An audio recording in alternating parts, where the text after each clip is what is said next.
So, Jamie Wheal, Flow Genome Project, even though we'll probably discover that you've been doing this for a long time and a bit, well, it's just where you are.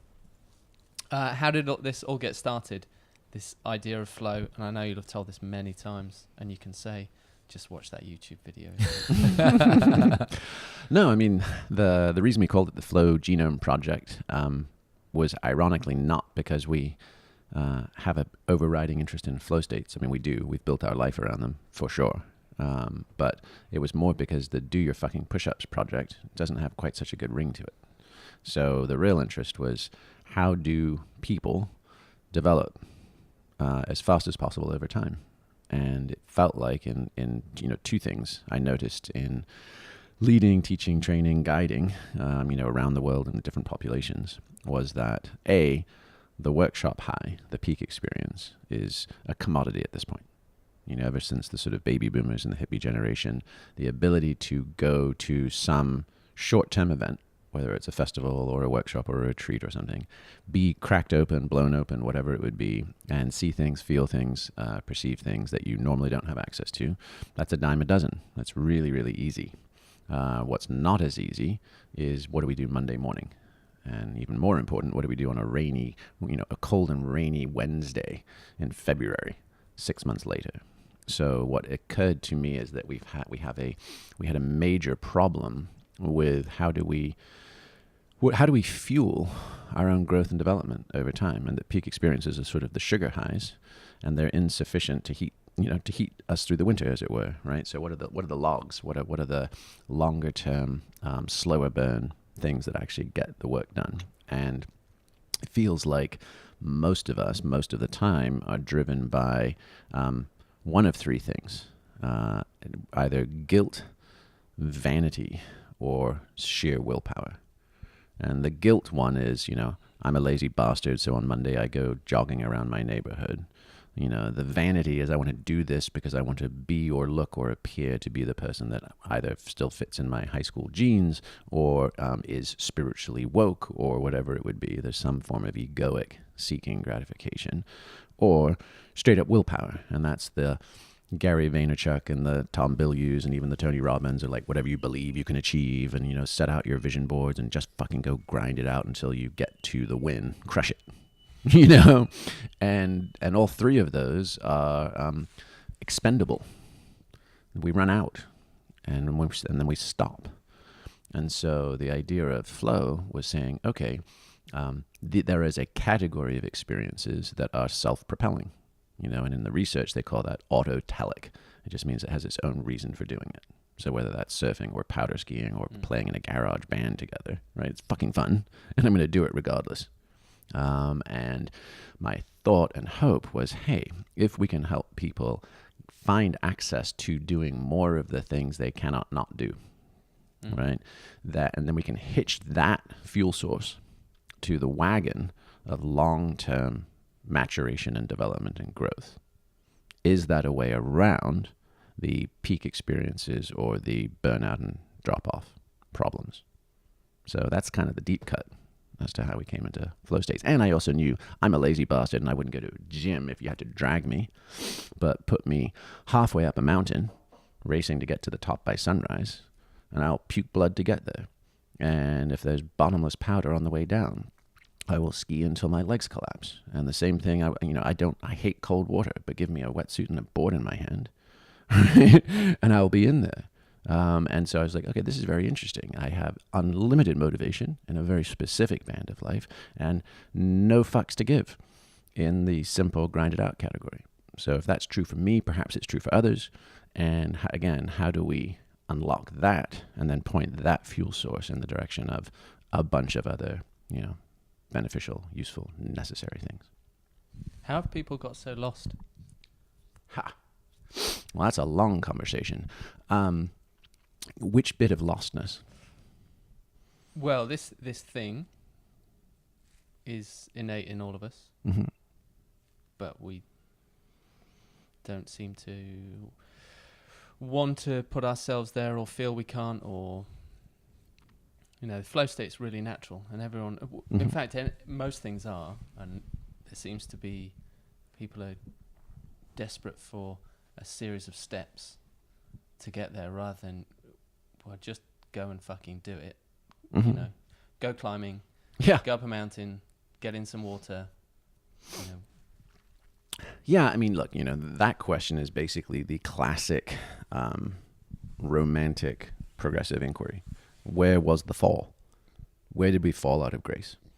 And some people go back, oh, it was the beginning of the agrarian revolution. Yuval Harari is kind of the most recent cut on that, but there's Ishmael and all those kind of books and this and that.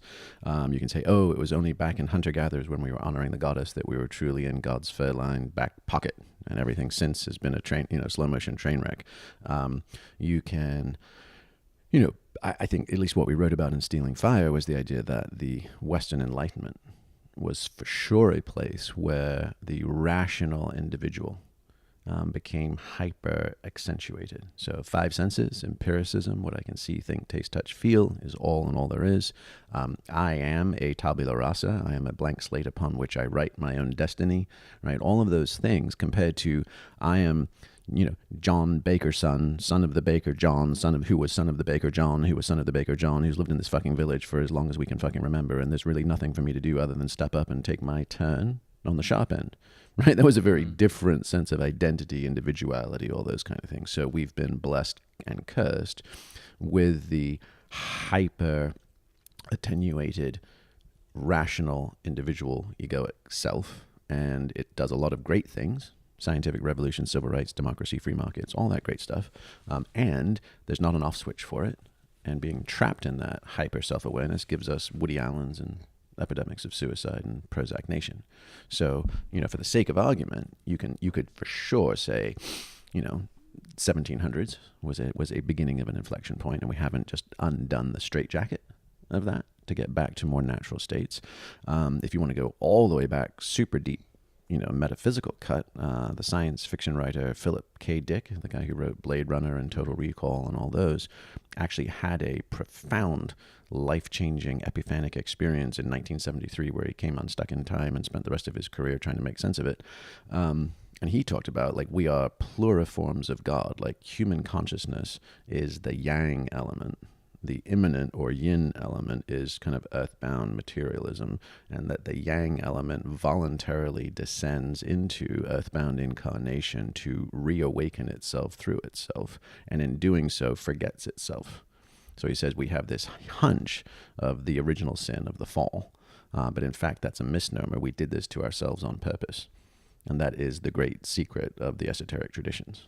So if you really want to, so you can take recent last few centuries historical, you can go anthropological, back to hunter-gatherers and agrarian societies, or you can go metaphysical and say at some point we were in a state of grace and then we fell out of it, or that's a misreading of the actual thing, which is we did this to ourselves on purpose and we voluntarily forgot our ability to be in flow or be in grace in order to remind all of ourselves what the game is we're actually playing. Is that why there's a constant, or there seems to be so many people in the world that are constantly seeking and searching, most recently through the use of psychedelics, through the continual use of psychedelics, to the point where it's like, I just got to go again. I've got to go again. I've got to go again. I'm going to do another journey. And, Sure. There's never a stopping point. Yeah. Yeah. I mean, that's the Tibetans call that the hungry ghosts. Just big fucking mouths and empty bellies, and you can just cram as much down the front as possible, and they're never full. And so, yeah, I think, it's weird because there is this sort of gaping hole in all of the press around the psychedelic renaissance. And it just seems like nobody wants to call it out, which is that everybody championing the studies at Johns Hopkins and Imperial College and the beautiful end-of-life studies and the smoking cessation and the benefits of microdosing. No one's doing that shit. They're all just parting their faces off. And they're using that stuff as legitimization of their own desires to just go chase states. And there's going to be a reckoning on that because the benefits of the MAPS studies on PTSD with MDMA and those kind of things, that there's this very much a diminishing curve that when you take things out of 1 to 3 sessions of deliberate, structured exposure, oftentimes for novice users, They haven't been like ravers for 20 years and then they go into one of those studies. Although there's a few of those which allow people who are sort of psychedelically savvy to participate. But in general, it's I've got a life-threatening illness. That's why I'm in the study. Or I've suffered outsized amounts of trauma. That's why I'm in the study. And so those amazing upticks in transformational experience, I think are part due to the novelty of initial exposures, the structure and the therapeutic context, and the integration that is enforced, and built into those protocols. Take away all those things, and you have people who are going back for their 30th or 50th or 100th dip in the well, and we're getting a massively diminishing return on that stuff. And it's like weed versus meditation. Right. So it kind of begs the question of short-termism hacking versus long-termism putting the work in. Yeah. So it's so many people are obsessed in this current environment and trying to hack everything rather than being like, okay, 20, 30 years worth of meditation, here I come. Yeah, very much so. I mean, there's no skipping steps. So whatever we it's a little bit like, that I think I read something, there was a new hotel at base camp on the Nepali side of Everest. And they were even pumping oxygen into it because they were helicoptering, and their primary draw were Japanese tourists, and I'm presuming also probably some of the newly minted Chinese, upper middle class, that kind of stuff. And it's a great metaphor because you can fly people in a helicopter up to elevations, and they can get the selfie, and they can say, "Look, I was there. I did this amazing adventurous thing." But the reality is if the helicopter breaks, they don't know an ice axe from their fucking hole in the wall. Their body isn't acclimated to those terrains. They need artificial supplementation to even survive there, and they become a hazard and a liability to themselves and everybody else that would need to get them down the mountain, right, if they had to do so on their own steam. Versus, we got to take the youngest group of Americans ever up to Camp 3 on the north side, had them, because we spent a month traversing and traveling that terrain, a month, snow and ice school, like practicing, and got them up to 23,000 feet and back safely. That's a different thing. Same basic skill sets, but progression, learning, training, acclimatization. And that's missing in the psychedelic space. And then you hear, and it's this fucked up intersection of easy and wide access, psychedelic tourism, the research and renaissance, which is sort of validating these things, and then even the sort of social media, life coach workshop, the idea that I can be on the doorstep of the mystery, barely have poked my head through, and then turn around and offer, a workshop or a retreat or whatever it is. Life coach. Yeah. The 23-year-old life coach, the 30-year-old, tantra priestess, who has a string of broken relationships and has never had a child. Yeah, we were kind of saying, the workshop phenomenon. There's just no regulation to it, so you can just, as long as you've got some type of social media savvy skills. Yeah. And you can put something together in Photoshop, then you've got a workshop. Exactly. And you think about what would the counterfactual be. It's like you can't just go to REI and buy yourself a puffy North Face goose down parka and a sturdy pair of hiking boots and say, I am now your Himalayan mountain guide. And nor can you go and buy a boogie board and say, I'm a Hawaiian waterman. Come and follow me. But in the psychedelic sort of spiritual personal growth, sexuality spaces, anybody and their fucking mother can hang out a shingle. And if you can con enough people through your webinar, you're in. And there's a degree of self-appointed mastery. I mean, the number of people that I've heard describe their long, deep, dedicated study to plant medicines that began, with a 2011 Nat Geo article on ayahuasca. I remember reading that article. I remember going, oh shit, this stuff finally fucking going mainstream. And for people to say that was their first glimpse or exposure, and they're now considering themselves Western shamans, is ludicrous. Yeah, I find it quite incomprehensible when you speak to people in London or New York. Like, yeah, I'm doing shaman training. It's like, Okay, have you spent your entire life growing up in the jungle and learning from your elders, did you just do a weekend course? Yeah, I did a weekend course. It cracked me open. I'm filled with the fervor of the newly converted, and then my little lizard brain starts instantly thinking, how do I monetize this or create? How do I point the spotlight back to me? I mean, there's some folks in Silicon Valley that have done something similar with IOD retreats, and it literally became an Onion article, but it's actually happening, which is, tech bros getting shipped down en masse to the Amazon to then hatch the plan, have their breakthrough experiences for their new app idea. And we know a couple of the guys who have been the self-appointed gringo shamans, and they're charging top dollar. They're charging Silicon Valley rates for this experience, and I don't believe that it's half of it going to the local communities. They're skimming it, and that just seems abominable, and not heading to happy places. You can't escape doing the work. No, you really can't, and that sort of feels like it feels to me like the one of the more relevant archetypes for us these days is sort of anthropos, which in the Greek mystical traditions and even the early Christian Gnostic traditions was essentially embodied integrated man. Leonardo's Vitruvian Man is kind of probably one of the best, the easiest visuals of it, but it's head and heart, it's immanence and transcendence, it's body, it's body and mind, it's masculine and feminine, it's all of it, and no skipping steps, which on the one hand is a son of a bitch, because it means we got to do it all, and on the other hand, it's incredibly grounding and balancing, which is you can only bring through that which you can fully embody. Cool. Because you don't have hair on fire cultic gurus who can transmit the living fuck out of something, but they're completely morally depraved or lopsided or imbalanced. You don't have, all the spirit, like the idea of you can only bring through what you can fully embody is a really good rate limiter for keeping people, making sure that the ecstatic circuitry kind of gets looped back into, a fully expressed, balanced life. What does doing the work mean for you personally, in terms of what work do you do on, you have the hedonic calendar, and what practices are you doing? Well, I mean, the simplest is that Abe Lincoln quote we mentioned in Stealing Fire. I care not a whit for a man's religion unless his dog is the better for it. And it's not just my dogs, it's for starters my wife and my son and my daughter. That's pretty much the first, second, third, 100th filter for me.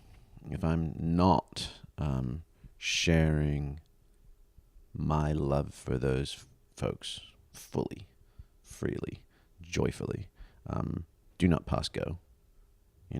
Don't give another speech and have a bunch of stark raving strangers blow sunshine at my ass. Don't think I'm further along than I actually am. That is my constant check-in, and I'm nowhere near done. So for me, everything revolves around that, which is, I think just the age of, the sort of the lopsided genius public intellectual or whatever who was just a bastard at home or was alienated or estranged from family. You're like, that, we've seen that movie. It's not very exciting, and there's too much contradiction in it. So for me, it's literally just, it's the full circle bit. It's like it becomes increasingly ordinary and increasingly down home and straightforward. And if we haven't yet got there, then that's the remaining work to be done. It's less attractive for people. Oh, yeah. Because it becomes kind of ordinary. We've just come from, we started off in Yosemite, and then nice. the talk of free solo and all this stuff. Mm-hmm. Yeah. And it's and we were with one climber who's still alive out of all of his friends who are not. And he was like, "Why do I need to die? Why do I need to climb without a rope?" Mm-hmm. And is he still, or is he backing off? He's still climbing. He's 60 odd. Oh. He was one of the original kind of stone masters after Shinar and all those guys. But he's kind of uninteresting to the climbing community. Yeah. I mean, I think it was Osho who said, to be extraordinary is not the point. The point is to become utterly ordinary. And to be utterly ordinary is the most extraordinary thing you could possibly do. And the in Zen there's the ox herding parables. which talks about seeking enlightenment, and it's like a dude wandering off into the jungle to find the ox, and the ox is enlightenment. And I remember reading it as a hungry 20-something, thinking, holy shit, wait, there's I think there's 10 panels, like little different paintings, and he finds the fucking ox in like the 4th panel. You're like, I thought that was the whole game. What are you talking about? And then there's varying degrees of increasingly subtle, where there's no longer him, and there's no longer the ox, and there's just the fucking mountain. But the final one is, I think it says, his doors and windows are locked. Even the wisest scholars cannot find him. He's down in the marketplace with helping hands.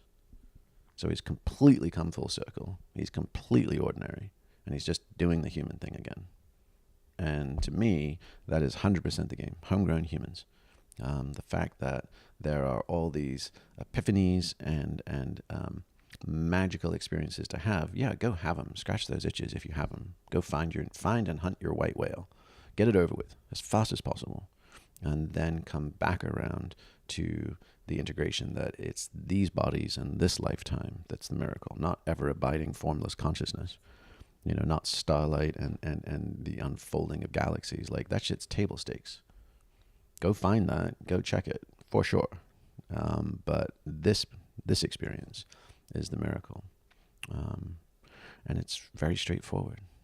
How does that translate when you give that message to, say, people at Google or the Navy SEALs, or it's... Yeah, well, I mean, we obviously tailor our messages to our audience, so we may not be talking specifically about those things in that way. But most people are wanting quick fixes. They are wanting the tips and the tricks. I mean, the number, like even stealing fire, the entire argument of stealing fire is incredibly carefully laid out, and it's the last 3 chapters. And it's saying, hey, there's a battle between the forces that want to control this stuff and the forces that want to liberate humanity. It has ever been thus, and the only way out is if we open source these techniques and practices so enough humans can wake up and know themselves and their purpose in the world with certainty, and that we can propagate that faster than it can be shut down. It's a slim chance we can pull this off, but this is our only chance of pulling it off, right? That's the whole thesis of the goddamn book. And the most people come up to me and go, hey man, tell me more about microdosing. How do I get me some of that? And you're like, are you fucking kidding me? Like, that was a paragraph. We don't even go in and advocate that. We just say it's happening, and that is where we get 50 to 60% of our feedback.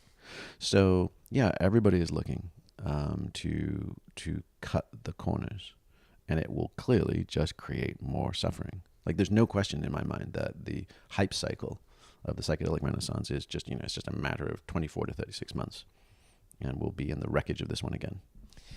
I watched I think it was a podcast I listened to with you and.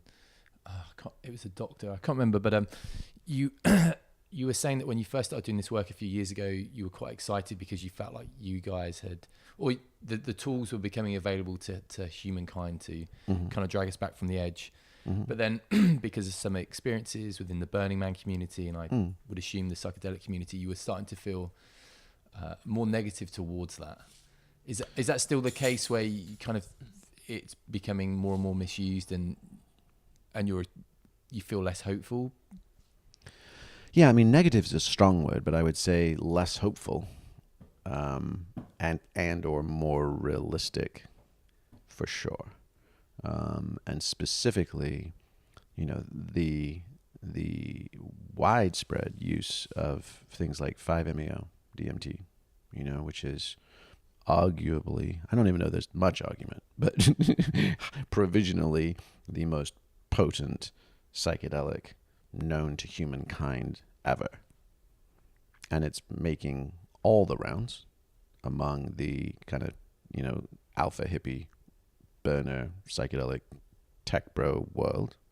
Lots of people are now having that experience.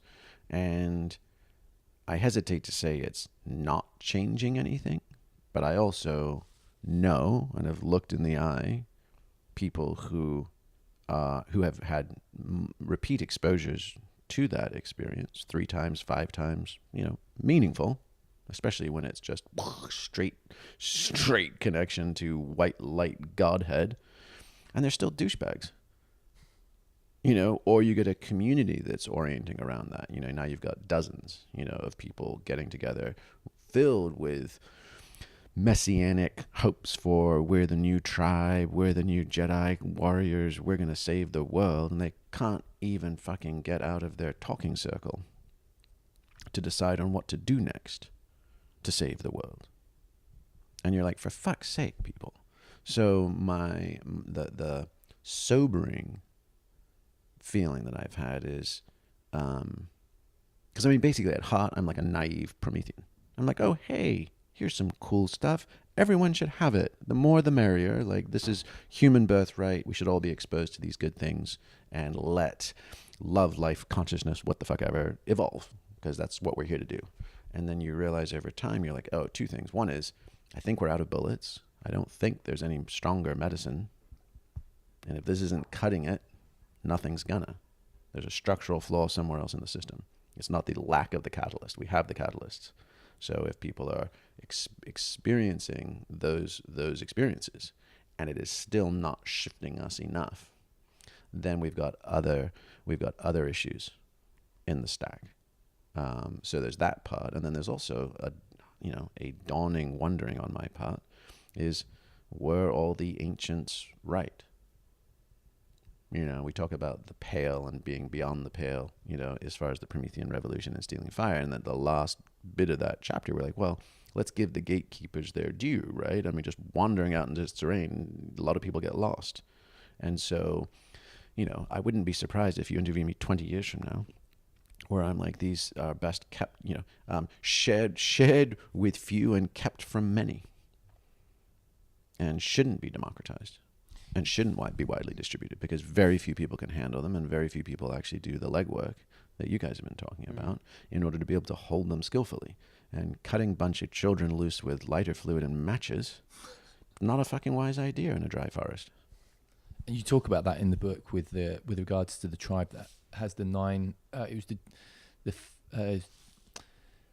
can't quite remember, but was it the New Guinea tribe? Like yeah, the 9 ginger levels? was the first level, and the higher up the levels you progress, the fewer people that were able to do it. Yeah. Which talks to me of respecting. We talk about this a lot. The elders within a community. Yeah. In the West, elders are now just old people in a home, but within those tribes, the elders are respected people that you go to for wisdom and guidance. Yeah. And there's a couple of things there. One is, and I was actually having this conversation with some friends who are sort of architects of this emerging culture. And I think that's part of the problem, is the toothpaste is already out of the tube. So the image that always comes to my mind is that Disney film, that classic one back in the 30s, Fantasia, with Mickey, where he does that scene with the sorcerer's apprentice. Like, he's the sorcerer's apprentice, and then he puts on the pointy hat, and he uses the power to get the dishes done, right? And then there's shitstorm, right? The dishes don't stop, and everything overfloods, and it's just a nightmare. And that's kind of what this current psychedelic revolution feels like. It feels like a bunch of apprentices pretending that they're wizards. And you get a lot of, and we can't walk it back to 9 levels of initiation, because everybody's got access. And they're like, if you try and make me do a bunch of disciplined, slow, boring, dull stuff, well, you're not the boss of me. And anyway, my dealer has access, and I can just fucking go around you.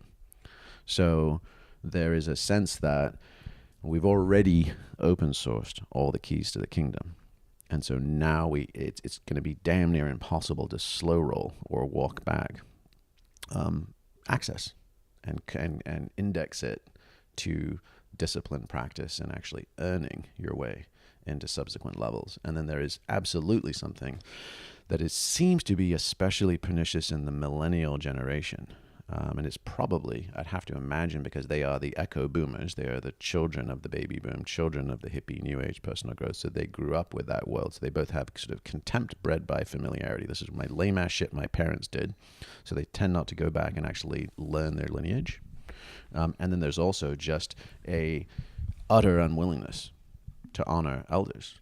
And their aversion to discipline and practice and humility comes through in spades. And when you have, and then there's also an element of a friend of ours, Brett Weinstein, in fact, it was the fellow that David talks about, the intellectual dark web guys. He and his wife, Heather, have made a really interesting argument that transformational culture, where we are right now, is going to be, I'm paraphrasing, but the gist is going to be forever immature and partially formed, as long as youthful female sexuality compared to honoring with basically wise women, elders, as long as that split is I'm young and sexy and so I can bend men to my will, versus I am a woman in a lineage of mothers and grandmothers and I actually defer to that crone position that's holding all the perspectives but without the volatility of the sexuality, as long as the men are still giving away their authority and their center to the young and sexy, this thing never gets off the ground.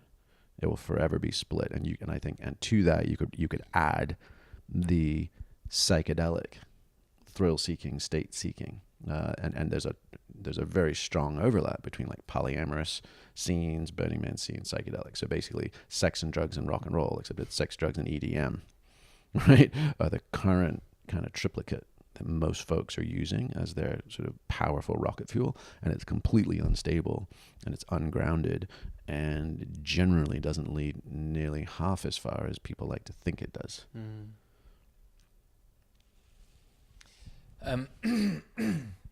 What pops into mind is the whole feminine, masculine energy. It's kind of whirling around in my head as to whether it's we live in a masculine environment, or we're told we are, but actually maybe it's conversely the other way. Men are giving away their power so much, and then they pull it back. I don't know.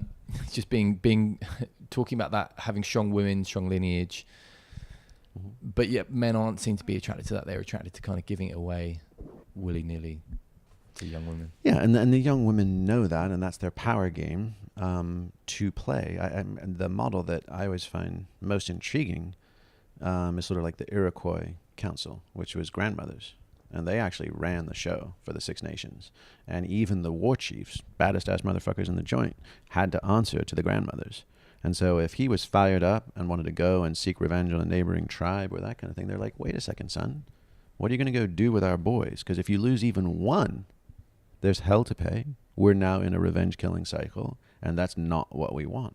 So the parameters and the constraints on masculine warmongering and all that kind of stuff were highly constrained by every single one of these as a son of ours or a grandson of ours. Do not fuck this up. And no glory in death and all that bullshit. It was coming from a really strong, grounded, wise, long-term feminine perspective. And to me, that would be an amazing relief for the tortured masculine, which is like, we want to fight stuff, we want to fuck stuff, and we want to build stuff, right? Just point us in the right direction, and give us guidance and wisdom, grounding, and perspective. And I mean, what a load off that would be for a bunch of men children of having to pretend we have it all on lock when we don't have a clue. We do three things really well, and just put us to good use. Yeah. I'm at a blank. Yeah, well, I could talk about personal things. It's I'm going to say it anyway. My partner's parents, it was her dad's mum told Lucy's mum to basically train him. And it was seen as this, how dare you tell me to train someone? But it was kind of that, take hold of it and then send men out, direct them, and they will do what they need to do. And it's, just women don't want to do that. Yeah, I mean, there's, this is the flip side of the Me Too movement is I think that specifically, very specific subset, upper middle class, tech-nomadic, alpha hippie, psychedelic burner, left coast, east coast, London and all the fun, cool places scene. But, Malcolm X made a critique back in the 60s where he talked about the difference between the field slave and the house servant. He said, and when the plantation house burns down, the house servant is running to grab buckets to put out the fire with the master. And the field slaves are saying, burn, motherfucker, burn.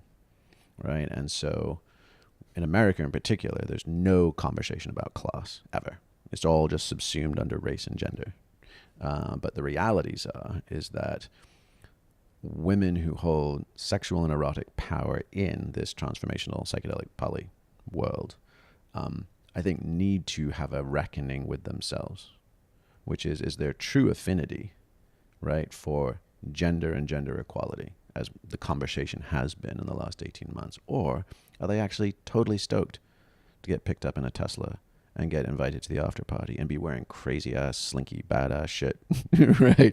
And flying in private to Burning Man, right? And benefiting from the plantation of the patriarchy, even in its supposedly transformational Burning Man, new goddess worship aspects? Or is there true affinity for, for gender and the downtrodden and the most oppressed of their world and of women? And until that part, until class and access, I think, are understood, that's one leg of the stool. And then until there's a reconciliation between young, sexual, fertile women and women's power with maternal, grandmotherly wisdom and deep power, and until men are twigging on and being actually in agency and not just being masterfully played in those situations and being weak-kneed and pliable, we're not going to uncrack all this, because the sexy is so fucking sexy and it's so distracting, and you combine that with the psychedelics and we'll just never get past go. It's like Burning Man, but Ibiza, any of these places, right? We're creating stargates. Right, we're unlocking. Boom Festival, right, with the Function One sound systems. Like, we are creating temples that knock people out of time and space, and the party at the end of time, right? All the fun, all the super sexy, all the funky funk is a symptom. It's a byproduct of building the stargates. It's not the point, Like, when you cultivate ecstasis to the extent that you get it just popping off on all cylinders, it's fucking fun. It's amazingly fun. It's mind-bendingly, neck-snappingly fun. But it is also Odysseus in the land of the Lotus Eaters. He's on the hero's journey. They stop by the island. Everybody's high as coons on the lotus flower. And all of his men forget that there is anything else to do or anywhere else to go. And Odysseus shakes off the fog and is like, wait a second. What is this thing? I fucking nearly forgot. Oh, shit. I got to get home. Guys, we've got a thing to do. We cannot forget what we came for. And so, yeah, I think the sex, drugs, EDM is both a beautiful combination of technologies and potentially and persistently wildly distracting. So we sort of need to remember what we're building and what we came to do.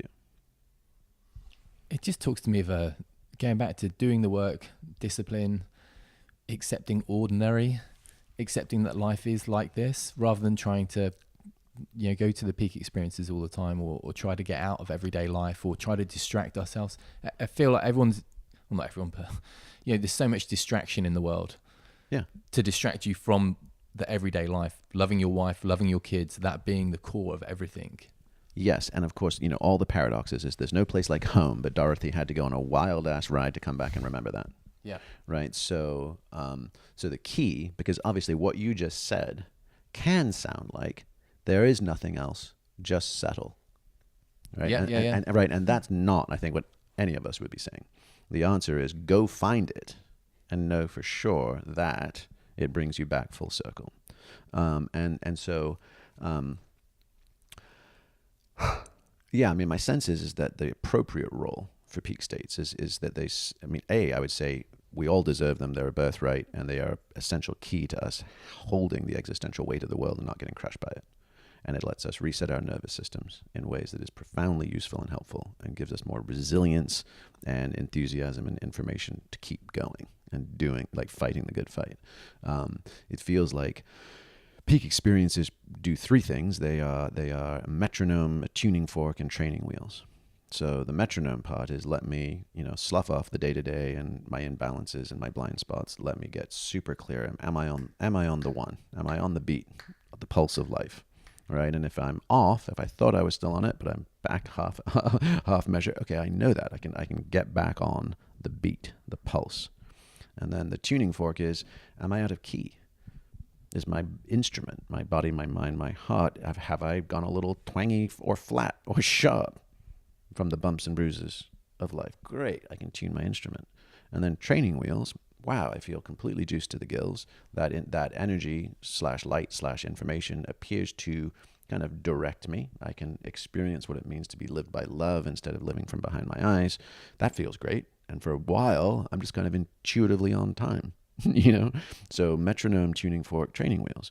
Now the reality is that if you're a musician, you don't spend all of your time tweaking your strings and your pegs and listening to a metronome and practicing the basics. At some point you're like, my instrument is in tune, I know where the one is on the beat, let me go find other musicians and make music.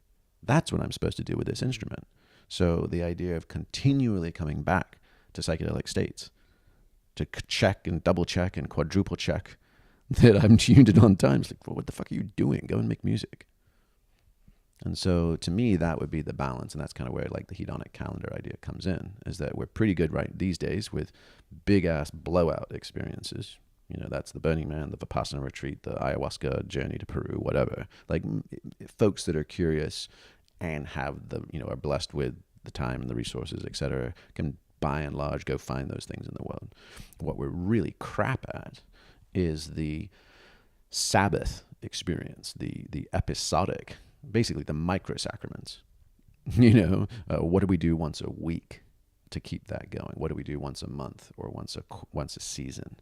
Because what's happening is we're going for the depth charge experiences, blow it all fucking sky high. I just want to get out of my head at any cost almost. But I also experience, terabytes of information that could take me the rest of my life to file and folder and index, and probably I'm going to forget 99% of it anyway. But what we don't have is once we're dislodged from, fixed, rigid, egoic identity, pain, trauma, whatever, it's just a shit show. And we just try and then go back into life, and then everybody forgets over time. And the afterglow may last a week, it may last a couple of months, but whatever happens, there's a taper, and then we don't know what to do in between. So that's kind of where I'm interested in our research right now, is what are the interstitial microsacraments that once you have some momentum, it's like a potter on a potter's wheel. It's a lot of effort to get that fucker going, but then once it's going, it just requires the occasional flick with your ankle to be able to shape clay. And I feel like those in between micro to meso level sacraments is the piece that's missing in our kind of technologies these days. So we've talked about this idea of transition. It's the transition that creates the magic. But is the real magic the part in between all of these? So you have your weekly one, but actually going to work is the real magic in between your weekly ice bath. Because people seem to live for the ice bath, and I know we've probably been culpable of that. You're like, all I want to do is this, but it misses the rest of the week because you're just living for the Monday morning ice bath and the Monday morning ice bath. Whereas actually the magic, the real growth happens when you're out of the ice bath and you're doing all the mundane stuff. Yeah, like that's the real peak experience. Yeah, provided you can remember that it is while it's happening. It's incredibly ordinary, and ordinary doesn't sell, so you kind of want to go for the ice bath. Sure. I mean, Wim Hof is a ridiculous phenomenon, really. People are we are so numb and we are so bored. Just give us anything to feel, and we'll sign up in droves. I mean, I mean, God bless him. He's a high vitality wild man, but like the fact that that is gaining traction in the ways it is I think indicative of people are just state seeking relentlessly right now. Well, one of the themes that's come up continually on this trip is reflection. And actually, we spoke with Ron, who was the climber in Yosemite, and he talked about having, even giving 6 months of his time to reflect on an experience before he could then move forward. Yeah, so it doesn't do a new route and then not climb again. Because it wasn't Ron Kalk, was it? Yeah. Oh, fuck. Yeah, he was one of my heroes back in the day. Yeah, and, really? And mine, and that's kind of how we got to speak to him. But he would do a route and then not climb again to kind of understand why he did it. Nice. But that's most probably people why don't he's still here. Exactly. Yeah. But it becomes ordinary because he's still here. You don't go down as the James Dean of, you know, of the climbing world. You go down as a great climber, but it's not so fun because you're still alive. Yeah. Yeah. Absolutely. And to your point about, you know, is the real magic on the in-betweens? Yeah, and, you know, we talk about there's an inflection point. You know, most people come to our work with the Flow Genome Project, they're like, you know, I'm me, and I want more of that. So they're looking for, how do I have a state experience that I'm craving and think I'm missing? Over time, if they go deeply enough into the experiences, you're like, oh, at some point it goes from me having the occasional state experience of flow to me living, and I notice when I'm in it, to I'm actually in it all the time, and I notice when I get knocked out of it. And that is the difference between sort of symptomatic flow, like I just have it as a fleeting state experience, to causal flow. My life is aligned, and this is just good old, you know, Taoism 101. When I am aligned with the natural unfolding of things, back to your ordinary, extraordinary, and I go through my whole life, and everything's fun, everything is a dance, everything is a game. It's all an opportunity to you know, hone my edges and polish, you know, the burrs. Then it becomes, everything becomes transformed. You know, and fortunately, you know, and you know, Jung talked about this a bit, but the, you know, the idea of synchronicities, you know, we'll see, who knows, but certainly that you know, the image of, like in the Matrix, like the black cat, right? When the world creates ripples, and whether there's strange anomalous things that help remind us, hey, there's a greater game afoot. Don't forget, don't go to sleep, don't just grind it out. What can be done here in this moment to bring more joy, more play, you know, more grace to the experience? Then yes, then the ordinary becomes utterly extraordinary. Because whenever we meet people who've done amazing things, they're really boring. Or at a minimum, chill and humble. Yeah, they're just like, you know, I mean, for sure, like the ballsiest watermen and mountaineers I know are utterly relaxed to have a pint with. Generally funny, self-effacing, nothing to prove because they have stared Kali in the face, right? And they are humbled sons of the mother. And it's the same actually with the Navy guys that we spend time with. I mean, granted, we probably self-select for some more of the thoughtful, well-rounded. There's some total meatheads in Spec Ops as well, but there's also some incredibly flexible, creative, open-minded, open-hearted thinkers, and they have nothing to prove either. So if you're not facing death on a semi-regular basis, and I don't mean that melodramatically, just straightforwardly, I don't think you can be a real man, for starters, and probably not a real human.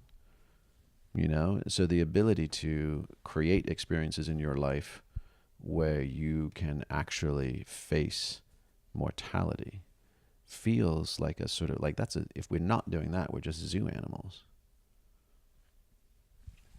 I had that experience in Joshua Tree.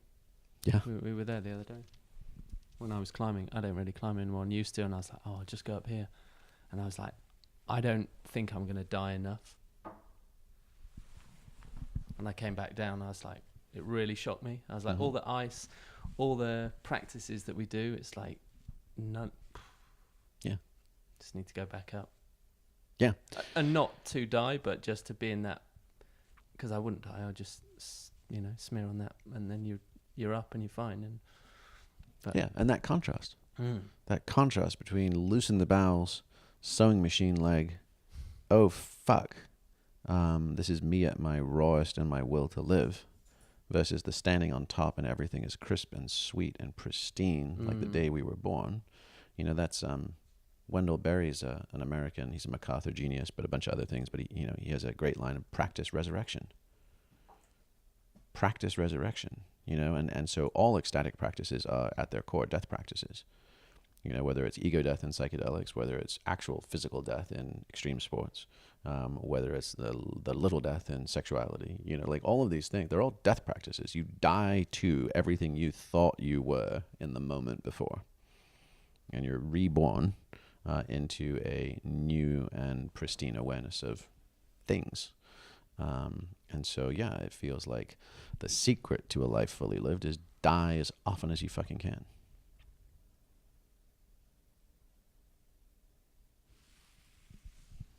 Which I guess is why quite a scary thought on the surface.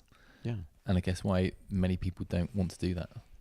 Yeah, I mean, was it Camus, right? The little froggy bastards at the end of the war, right? I mean, he came up with, the only serious question I think that man has to ask is whether or not I should kill myself, right? Like the only sort of sane response to the existential weight of existence, if you actually honestly stare it in the face, is suicide the only sane option, right? And so you realize, oh, well, that's a bit bleak. But the other hand is he wasn't wrong. So you have to actually go and face the abyss and then come up with what survives that. And existentialism, I think, gets a bit of a bad rap, because it's often seen as kind of nihilistic, like there's no fucking point. But actually, it was pretty badass. They were like, there's nothing that holds. If you look at this is no different than like Dzogchen or some of the radical Zen traditions. Everything is a fucking illusion. Don't kid yourself. Don't cling to the pretty driftwood along the way. Everything is an illusion. Therefore, what is left, what remains, is the only thing that endures. And it's like, and the existentialists would be like, hey, life's a bitch and then you die. Therefore, the only way to make meaning is to rage against the dying of the light and be a solid stand-up human. That is the only way we derive meaning. That's the same in the Bhagavad Gita, right? Arjuna and Krishna. Arjuna is a whiny little bitch on the edge of the battle, and Krishna's like, suck it up, fat kid. You got to go do it anyway. and he's like, your redemption doesn't lie in you achieving your preferred outcomes. Your family's on both sides of this battle. You're fucked the moment it starts. So let that go. Your redemption lies in fulfilling your dharma. Play it balls deep without hesitation. That is your only shot at liberation. And so, yeah, are people ready for that? No, not when they wonder whether they should stack their paracetam with their, gram of psilocybin.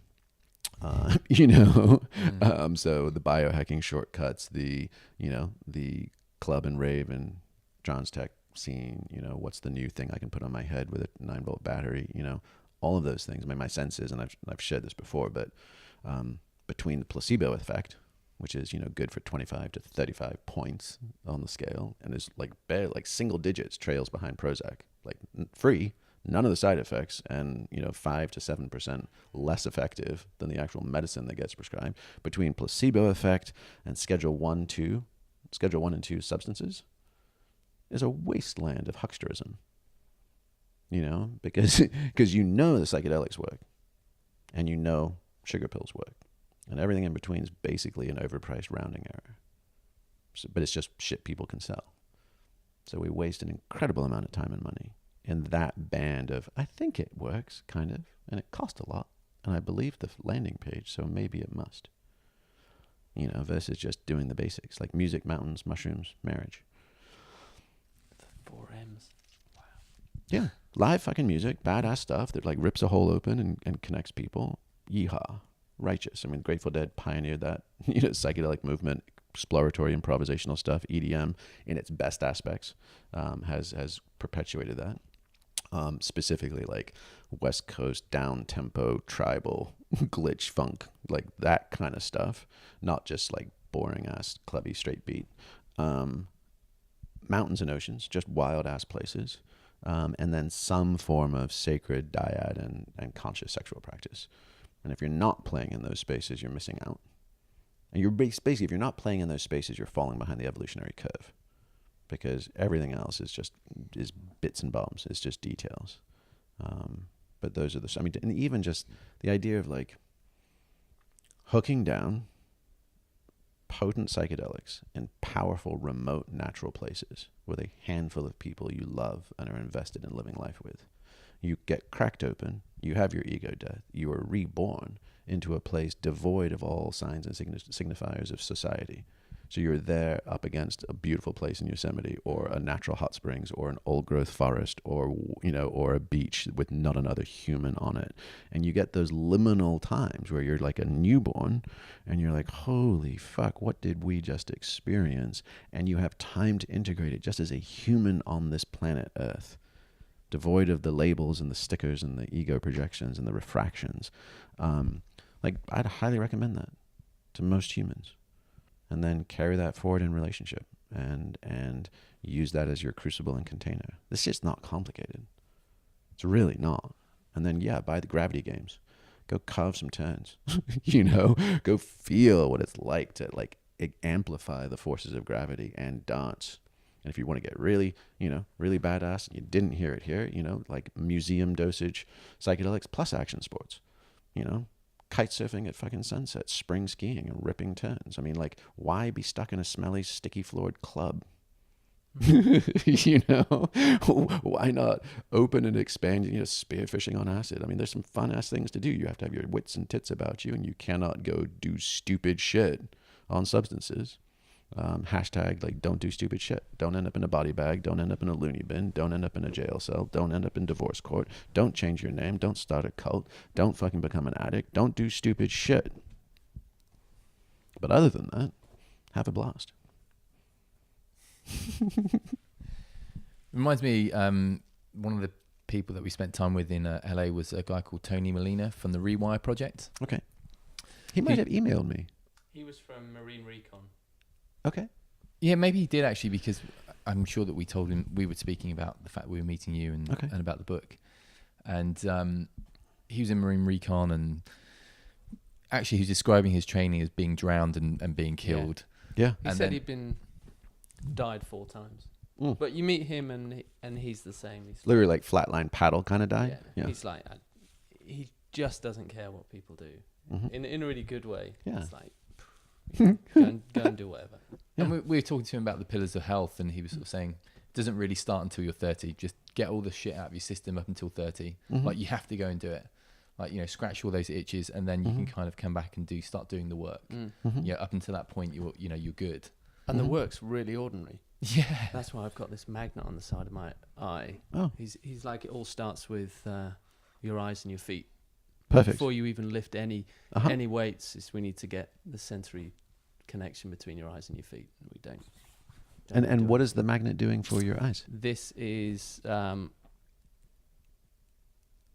well, it comes with a set of insoles, and from what I understand, it kind of creates a grounding effect. Okay. It turns you into a bit more of a circuit, so the eyes see what the feet feel. Neat. And then that allows you to interact with your environment. Because if you're not connecting your feet with your eyes, then you might, you know, the wall can look a different color or off shape, or, you know, you don't plant your foot well going up a mountain because your eyes aren't reading the terrain in the right way, so you fall over and you twist your ankle. So he's like, we don't even start. This is where we start for everyone. Nice. And I just do not know anything about the magnet connection, but the premise that the proprioception and awareness of our hands, face, and feet, and then specifically and visual acuity, 100% agree with. And there's also a lot of information. I mean, there's in eye tracking as a signifier of where do we have basically neuroelectrical glitches / trauma. And where does eye tracking get glitchy? Even there was a Russian physician that we just got exposed to when we were out in Moscow doing an event, and he literally had me stick out my arms and then use a reflex mallet, and he was basically like just as an eye tracker, and he's like had me stick out my tongue, move my tongue from side to side while following it with my eyes, and he moved basically like my arm was a yardstick. So the closer it was to me, the closer it was to my birth, and even potentially like prenatal stuff. And he was able to track, basically because of depth perception, where I hung up and where there was discrepancies between eye tracking and tongue movement, to be like, oh, you had some meaningful trauma 0 to 6 months. Wow. And then he even went as deep into, and here's how you need to repattern different levels of trauma based on the age, the developmental stage you were at. So for like a little baby, you're sagittal, you're on your back, and it has to be like you didn't struggle enough to get up. You actually have to be like rewire that, and like someone's going to hold you down, and you have to like push through that to rewire that nervous. It was mind-boggling. Like I'm so like that dude is holding a piece of a puzzle. Yeah. And you know how the Soviets were, like they went so deep on physical culture and innovated all kinds of crazy shit that the West hasn't caught up to yet. And I literally am always feeling like we need to like send out a private detective and try and find this guy, and bring him back. You need to go and meet with Tony, because his thing is called the Rewire Project. I'd love to learn more. Yeah, we can connect you with him. Yeah. Well, we were doing the postural alignment.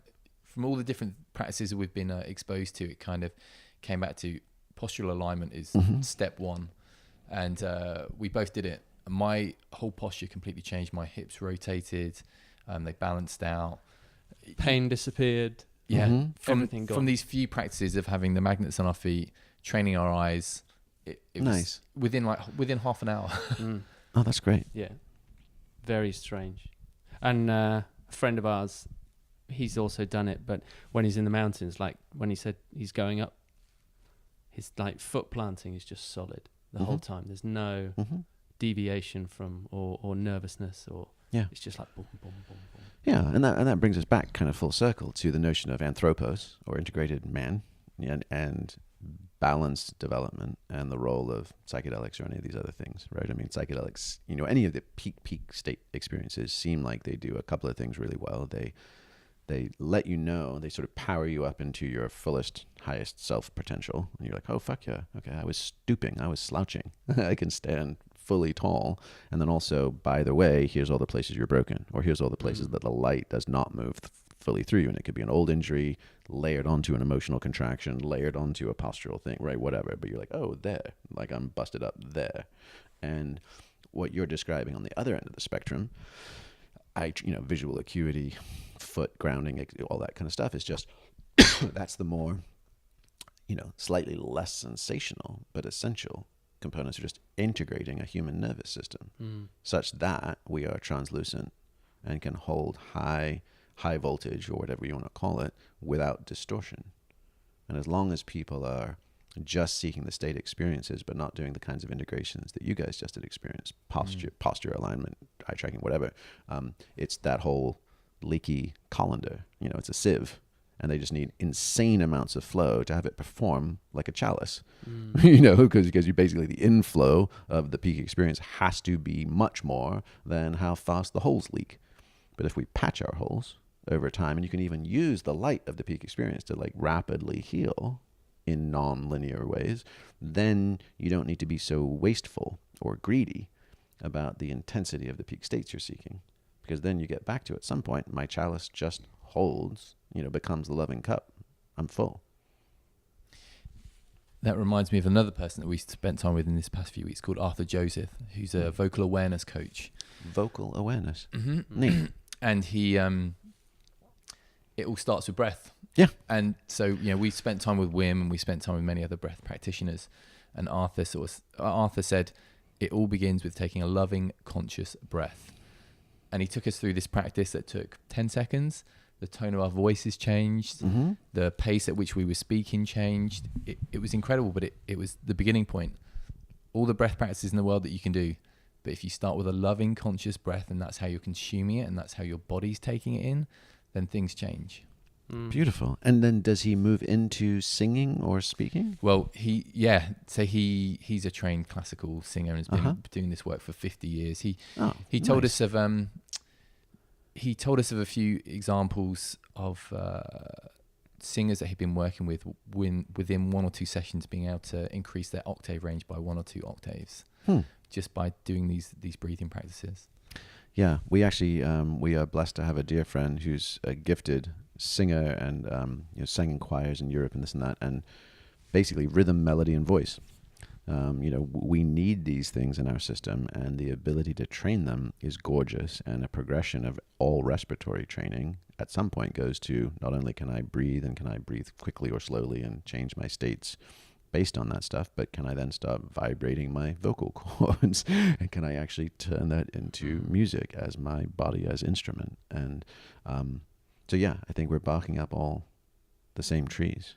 And ultimately the ordinary, which is just, hey, how do we help humans really inhabit these bodies and brains of ours so that we can fully express our minds and our hearts, seems super fun and way less sensational and a lot more sustainable and a lot more kind of every step we take, we're doing it on our own steam, and wherever we go, there we are. And we're just wide awake, fully integrated humans. It reminds me of something Tony first told us about. He told us 2 things when we first met him: was the fitness industry is killing everyone, and that you should never be out of breath. But he described this cycle of, if we were animals and we were hunted, we'd either be killed or we'd escape, but then we'd shake off. So we'd kind of complete the circle. Like we'd remove all the adrenaline from our system, it would convert back in, and then we're good. Humans never do that. Sure. So we go and chase the early morning run, the marathon, the PB, all of this, because we're never completing that circle. But it sounds similar to all of these states.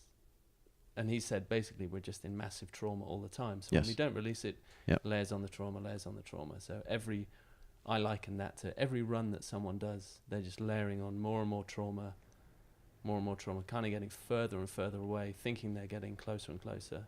Yeah, that's kind of like a life coach cliche of like, well, you're doing all this running, man. What are you running away from? You know, but there's truth to it. We were in Thailand, actually. It was just after we'd been in Nepal and Tibet guiding. So we took a chill in Krabi, that climbing island. And we were climbing up to go to the lagoon at the center of the island, right? And there was this little monkey out on this slick limestone face, and he was clearly gripped, and he was just sitting there, and he was like squeaking and squawking and squeaking and squawking. And we were like, oh shit, is this little dude gonna peel off? Like, what the fuck's gonna happen? And then he basically, I think he probably realized it was now or never, does this big ass dino, leaps up and grabs the ledge, pulls himself up to the top, and this is after probably like 5 minutes of just freaking the fuck out, then promptly just jerks off and then just goes skipping off into the jungle. And you're like, that's brilliant, little primate cousin. Like, why don't we do more of that? So the idea is like, humans don't get to do that, right? We store the PTSD, and it compounds. And then it knocks us off our balance, and then our placement of our feet and our breath and all those things get out of whack.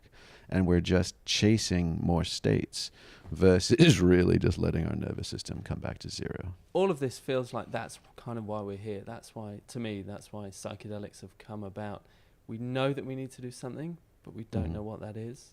And we're just, I guess, kind of looking forward all the time rather than just seeing where we are. Yeah, and I mean, that's our premise with the Flow Dojos, is just how do you create PG-13 experiences of that? Because, I mean, there's plenty of festival stuff and everybody wants to color outside the lines they're welcome to, but that's not scalable. Subject to repression, distortion, a bunch of things. But basically, what happens when you combine music, state shifting, and then badass fun bodywork? Swiss balls and trampolines and slack lines and acro yoga and aikido and mats and pads, and we're actually dropping into that space in a highly, highly embodied way. Because if you look at the psychedelic space and the personal growth workshops, I mean, what are most people doing? They're having some, artificially assisted catharsis or breakthrough, and they sit around in fucking circles talking about it. You're like, are you fucking kidding me? Like, you should be on a foam roller. You should be like getting the kinks out. You should be like stretching. You should be integrating. You should be actually bringing this information into your cellular system, into your nervous system. Like, work it out. Work it all out. Work out your problems, work out your answers, work out your hopes, work out your fears, like, work it out. And the more we work it out, and actually I think John Lilly way back in the day wrote very intelligently about the increased kinesthetic intelligence that comes under psychedelic states. He was specifically talking about LSD at the time, but I mean, like, what's special K calisthenics? What's fucking like low to moderate dose ketamine and radical fucking body movement? Like, that's going to do more for you than a year of fucking talk therapy. And it's probably going to do more, and it's definitely going to do more for you than just like sloppily slipping down the K-hole at a club. Like, do something that heightens your sensitivity and awareness, and then use music, movement, sound, breath, sexuality. I mean, for what it's worth, our entire ecstatic circuitry, and then again in Lilly, this was 53, Carl maps 1-to-1. Our ecstatic nervous system circuitry maps 1-to-1 with the sexual arousal network. So you're like, oh, that's interesting. So can you use erotic energy cultivated and discharged as pulses through your nervous system, right, to then accelerate any of your other yogic integrative practices? Short, spoiler alert, yes, you fucking well can. And so combining these things skillfully means you don't have to go chase the dragons as much, because you're like, I can actually stack these things skillfully. And you can also, and when you do that, you can use peak states in service of more grounded and integrated whole system development. Because most people are just experiencing psychedelics from the neck up. So they have all these wonderful experiences, they get all this information, they have all these kind of manic overloads, but they haven't brought it down into their physical self system. They're not storing it. It's kind of like imagining like if you have, like a bunch of solar panels in Arizona with one golf cart battery. Well, there's way too much sunlight going through that system, got collected through those panels. It's just going to fry the cells in the golf cart. So when people have a lot of manic overcooking in their psychedelic experiences, it is almost always, at least in part, due to the fact that they're just got a fucking hamster wheel on amphetamines above the neck. And instead of bringing it down into their bodies and integrate it into their cellular and nervous systems, and then ideally grounding that back into the earth. So now I'm a circuit. It's not just like I've just overclocked my dome piece and everything is cognitive. I've brought it into my body, and then I've connected my body back down into the ground. So now I can take infinite amounts of energy and it's passing through me versus me getting the full jolt of the charge. And then what's left, movement, sound, kata, mudras, like shapes, sounds, positions, movements, patterns, and then go build shit. you know? I'm just sitting there. My head's taking in a lot of stuff. It feels like it's frying. Reflection. Deep thoughts over tea time. Well, amazing. Thank you for your time. Yeah. Yeah, I would say, if we had anything that I've ever received from interesting, non-ordinary domains, kind of boils down to like stay awake and build stuff. That's it. stay awake. Stay awake and build stuff. It's like a good place to stop then. Thanks, Jamie. Yeah, thanks for your time, Jamie.